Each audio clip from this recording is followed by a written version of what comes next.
Hello friends, welcome to channel AMBPCS। सामान्य हिंदी के अंतर्गत 10 क्लास कंप्लीट हो चुकी हैं। आज की 11वीं क्लास है, जिसमें सामान्य हिंदी के RO में जो प्रश्न पूछे जाते हैं, तो महत्वपूर्ण 20 प्रश्नों को देखेंगे। तो प्रथम प्रश्न है, वस्त्र का पर्यायवाची शब्द नहीं है।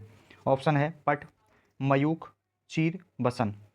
तो याद रखिएगा, वस्त्र का पर्यायवाची पट होता है, चीर होता है, बसन होता है, जबकि मयूख नहीं होता है। मयूख हो जो पर्यायवाची है वह है रश्मि, अंशु, कर, मरीचि, मयूख, प्रभा, अर्ची, केतु, किरण। यानी कि हम ये कह सकते हैं कि जो मयूख है वह है किरण का पर्यायवाची है, और किरण के ही पर्यायवाची हैं रश्मि, अंशु, कर, मरीचि, मयूख, प्रभा, अर्ची, केतु। इसके बाद नेक्स्ट प्रश्न की ओर बढ़ते हैं। किरण का पर्यायवाची शब्द है, शब्द नहीं है, किरण का पर्यायवाची शब्द नहीं है। तो रश्मि भी होता है, अंशु, कर, तुषार। तो तुषार क्या हो जाएगा, अभी देखा था, तो तुषार किरण का पर्यायवाची नहीं है। नेक्स्ट प्रश्न को देखते हैं।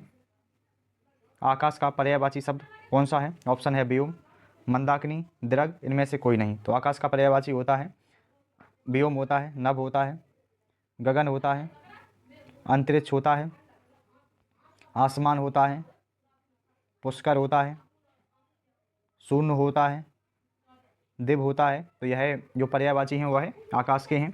इसके बाद नेक्स्ट प्रश्न है, घोड़ा का पर्यायवाची शब्द है। ऑप्शन है घोड़ा का पर्यायवाची शब्द है, ऑप्शन है तुरंग, अटवी, किरसानु, नग। तो सही ऑप्शन हो जाएगा तुरंग, क्योंकि घोड़े के पर्यायवाची होते हैं तुरंग, बाजी, घोटक, हाय, रविसुत, सैंधव। यह घोड़े के पर्यायवाची हैं। इसके बाद बढ़ते हैं नेक्स्ट प्रश्न की ओर। पांचवा प्रश्न है, कौन सा तत्सम नहीं है, यानी कि तद्भव है। तो पहला ऑप्शन है स्फूर्ति, दूसरा ऑप्शन है तड़ाग, सी ऑप्शन है दीपावली, और डी ऑप्शन है त्योहार। तो इसमें जो सही ऑप्शन हो जाएगा त्योहार। त्योहार यानी कि हम कह सकते हैं तद्भव शब्द है, क्योंकि इसका जो तत्सम होगा वह तिथिवार होता है। त्योहार का तत्सम तिथिवार होगा। इसके बाद नेक्स्ट प्रश्न को देखते हैं। गलत युग्म पहचानना है। तलवार का तत्सम तखारी होता है, पल्ला का पल्लव होता है, नींबू का निम्ब होता है, फिटकरी का स्फटिक होता है। तो सही ऑप्शन हो जाएगा तलवार, क्योंकि तलवार का तत्सम क्या होता है, तरवारी। तलवार का तरवारी हो जाएगा, ना कि तखारी होगा। इसके बाद बढ़ते हैं नेक्स्ट प्रश्न की ओर। तद्भव शब्द का चयन करना है। तो ऑप्शन है आशीष, दूसरा ऑप्शन है काल, तीसरा ऑप्शन है अग्नि, और चौथा ऑप्शन है केश। तो तद्भव शब्द इसमें कौन सा होगा, तद्भव शब्द का इसमें चयन करना है। तो सर्वप्रथम देखिए, अग्नि तत्सम शब्द है, क्योंकि आग का क्या होता है, अग्नि होता है। काल भी तत्सम शब्द है, क्योंकि काम का क्या होता है, यानी कि काल हो जाता है। और आशीष का क्या हो जाता है, आशीष का हो जाता है आशीष। तो ये जो तीनों शब्द हैं यह तत्सम है, जबकि केश का तत्सम क्या होता है, तो केश का केश हो जाता है, यानी कि यह तत्सम होता है। नेक्स्ट प्रश्न को देखते हैं। नेक्स्ट प्रश्न में पूछा गया है कि तद्भव बताइए। आंसू, यमुना, गोस्वामी और अक्षर।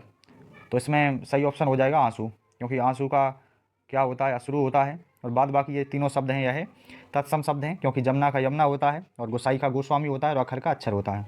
इसके बाद बढ़ते हैं नेक्स्ट प्रश्न को देखते हैं। दीन दुखियों को भोजन देने की व्यवस्था क्या कहलाती है। सुएदज, त्रियामा, सदाव्रत, इनमें से कोई नहीं। तो सही ऑप्शन क्या होगा, सदाव्रत। दो लोगों के बीच होने वाली बातचीत को क्या कहा जाता है, कथोपकथन, किंवदंती, कानीन, कथित। तो सही ऑप्शन हो जाएगा कथोपकथन, इसका सही ऑप्शन होगा। नेक्स्ट, जो स्त्री के वशीभूत या स्वभाव जैसा हो तो उसे स्त्रीण कहा जाता है, या असुरपस्या कहा जाता है, प्रियदर्शी कहा जाता है, समदर्शी कहा जाता है। तो सही ऑप्शन हो जाएगा स्त्रीण। नेक्स्ट प्रश्न है, उन्मूलन का विलोम है।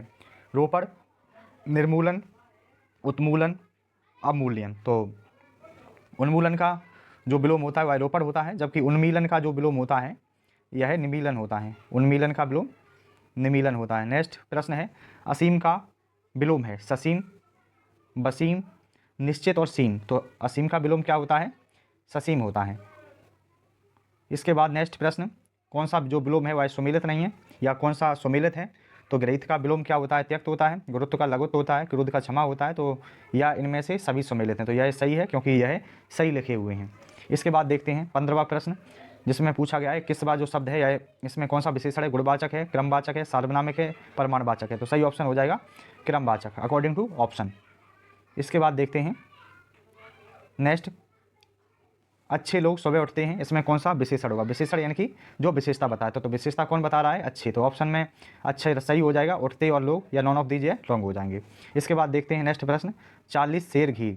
तो ऑप्शन है निश्चित परिमाणवाचक है या अनिश्चित परिमाणबोधक, सार्वनामिक, इनमें से कोई नहीं। तो इसमें क्या हो जाएगा कि हमें पता है निश्चित है यह, जब तो 40 सेर घी है तो यह निश्चित है, इसलिए क्या हो जाएगा? निश्चित परिमाणबोधक। नेक्स्ट प्रश्न, वर्तनी की दृष्टि से शुद्ध है तो उत्कर्षता, विरहिणी, ज्योत्सना, विवर्त। तो सही ऑप्शन हो जाएगा विवर्त, क्योंकि उत्कर्षता नहीं होता है, ता शब्द नहीं होता है, उत्कर्ष होता है। विरहिणी में विरहिणी को इस तरह से हम लिखेंगे, और जबकि ज्योत्सना में ज्योत्सना को इस तरह से लिखा जाएगा। इसके बाद देखते हैं अशुद्ध वर्तनी वाला शब्द है। नेक्स्ट प्रश्न, अंधकार, निरपेक्ष, पौराणिक, दैदीप्यमान। तो यह रॉन्ग हो जाएगा क्योंकि शुद्ध क्या होता है? दैदीप्यमान होता है। नेक्स्ट क्वेश्चन है, सभी मिलकर स्कूल जाता है, वाक्य का शुद्ध रूप बनाइए। तो ऑप्शन है सभी मिलकर स्कूल गए, सभी मिलकर साथ स्कूल जाते हैं, सभी मिलकर स्कूल जाते हैं, सभी साथ स्कूल जाते हैं। तो इसका सही ऑप्शन क्या हो जाएगा? इसका सही ऑप्शन हो जाएगा सभी मिलकर स्कूल जाते हैं। अगर यह प्रश्नों की सीरीज़ पसंद आती है तो चैनल को सब्सक्राइब करें और वीडियो को लाइक करें, अपना फीडबैक ज़रूर दें। धन्यवाद।